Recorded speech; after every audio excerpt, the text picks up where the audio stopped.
Brad and Rach here.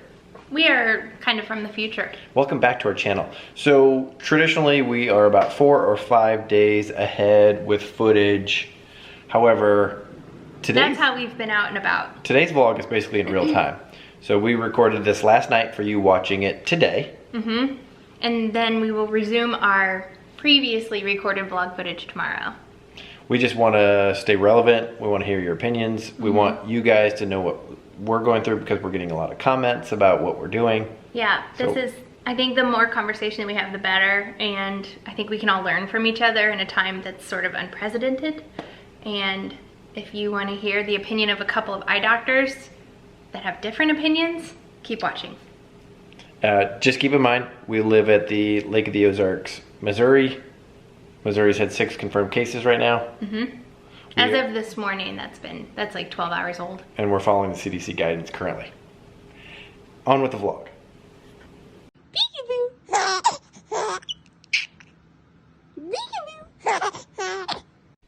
Lyndle, do you want to tell the vlog what happened? Yeah. What happened? When I bounced. Yeah, you bounced off the side of the bathtub. Yes. So she bit her tongue. Stick out your tongue, honey. Yep, there's that big bite mark right there. What were you doing? You fell down? Yeah, why did you bounce off the tub? When I bounced. Yeah, but why? Why did you bounce? What were you doing in the bathtub? What were you doing in the bathtub? Were you sitting? Yeah. No. Were you standing? Yeah. Yeah. Should we not stand anymore? No. Is it slippery? Sit down. Yeah, we should sit down in the bathtub. Yeah. She is one tough cookie. So I was just outside the bathtub and she was Okay now, and okay. You are okay now. Because you're a tough cookie. And we were about to get out and she stood up and she was kind of like kicking around and fell and bit her tongue. Poor thing. So Rachel just got off the phone with our boss. What'd you decide? So, I mean, we're just gonna see how things go. She's also breastfeeding baby Eloise right now. So. I'll eat breast milk. I'll eat breast milk. Yeah, Eloise is drinking breast milk. Here, let me get Bear out of the tub and we'll be good. Now that things have settled down, the kids are in bed, we're standing here in our kitchen like every other American asking, what do we do? Never a position I thought I would find myself in. And even though you've seen all those outbreak movies? Yeah, you never think that that's really gonna happen. This is bizarre, and it's interesting because a lot of you guys are like, is COVID-19 not affecting you guys? Because our vlogs are so far behind that... Oh, have there been a couple of comments? I haven't got to read them yet today. Yeah, there's been a few people thinking that we're living this... Yeah, we're about a week. Well, not quite. Not maybe quite a 4 week. days Yeah. ahead. It's just amazing how quickly things have changed since 4 days ago. And things will probably change tomorrow again. Probably. It's like I have physical representation of stress. Like I had hives today. I'm trying not to stress. The stressful part of it, I feel like we can contain this all just by everybody doing what they're supposed to do. Yeah, if that was possible. It is though. It's just hard. It's like the sacrifices that you make to do what you're supposed to do. And then being in our position, we're healthcare providers, but I would consider our I legit had one emergency patient today. I know, but your one emergency patient, it's not like you could have done anything about it. You just referred him. Her. So what you would have done is got that phone call and triaged her straight to the retina specialist that would have been able to fix it. Which is what you had to do anyway. You were an unnecessary stepping stone. Well, not necessarily. I mean, over the age. phone. Because her symptoms, I mean, doesn't automatically... No, but it's something that if it does need treatment, it has to be a retina specialist. It's not us anyway. Anyway, I would consider our care mostly non-essential. We do have emergencies. Pretty much every day there's something. But my argument is that we should only be seeing those. We should only be seeing emergency cases and a phone triage. So then how does our employer pay us for that? I don't know. I'm not even worried about that right now. I know. We are on opposite sides of the fence. And I don't know how we're gonna come together on it. Yeah. Can you hold this? My arm's tired. Yeah, so for me, we're doing everything that we possibly can to be like the most healthy, cleanest, most sanitary clinic on the planet, which involves cleaning before the patient and after the patient, keeping distance as much as we can, triaging, like if a patient has any cough, sneeze, anything like that, then we're not seeing them. We actually turned somebody away today. Wait, did they come into the clinic? Yeah. Mm-hmm. Coughing and sneezing? No, she just sounded sick. Like, had like that raspy voice. Mm-hmm. And she wanted to make an appointment. They said no. You know by that point it's too late. Well, what are you gonna do? You don't go to work, is what you do. So Brad thinks that because they're taking all of these precautions that the risk is minimal.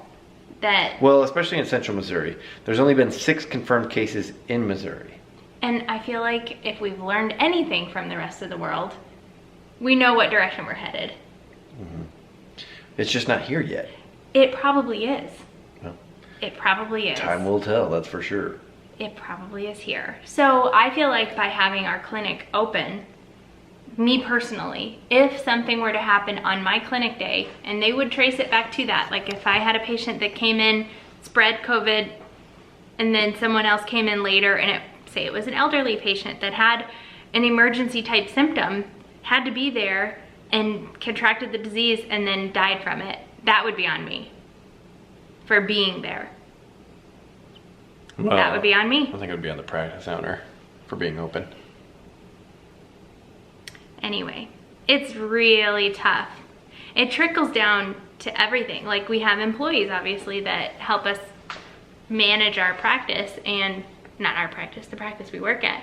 And if we aren't there, then the employees don't have anything to do. So they potentially don't get paid. Not only that, but we have a nanny who we support, and we would not need her services, nor would we be able to not only not work, but pay her in addition to that. It's just really hard. Like I totally acknowledge that it's a hard decision to make to not work. However, death, money. Like what benefit? I mean, I could just outweighs death. I could just work at the prison. And I just don't feel like that's an answer too, because how many people come in to the prison to work? Yeah, I mean the guards, obviously, Mm-hmm. and that's it. Well, and the staff, like the administrative staff. Exactly. But they don't come in the general population area with the inmates. They're up front, Mm-hmm. so I don't have any contact whatsoever with them. Mm.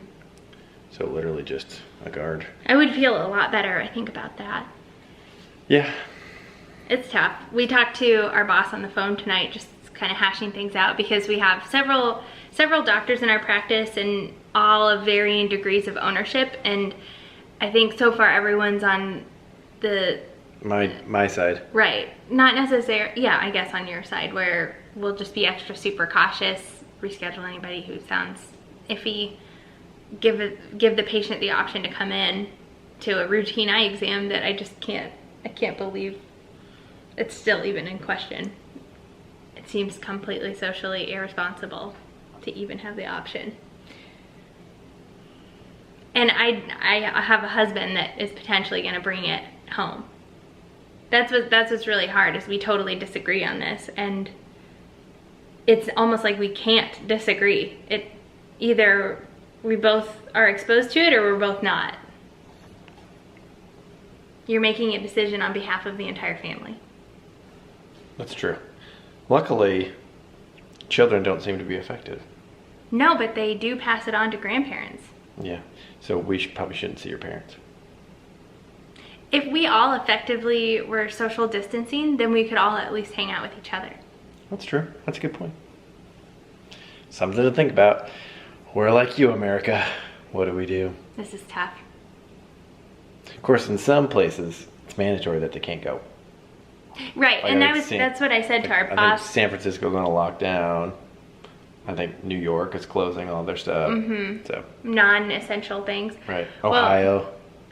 that's what I was telling my boss, because he seemed really conflicted. He he's not sure what to do, but he has an entire staff of people that he's supporting. Like, we just have Carrie, which, not that that's not important, but he has not 50. Right, it's not a population of 50 people that he's supporting that he wouldn't be able to. But I said, maybe, you know, as hard as it would be financially, maybe it would be a good thing if it was just a mandatory shutdown.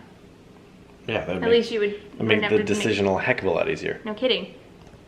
Let us know what you guys are doing, how this is affecting you, and how you feel about like a non-essential healthcare provider like us as eye doctors, other than maybe triaging emergencies, like just not providing our services.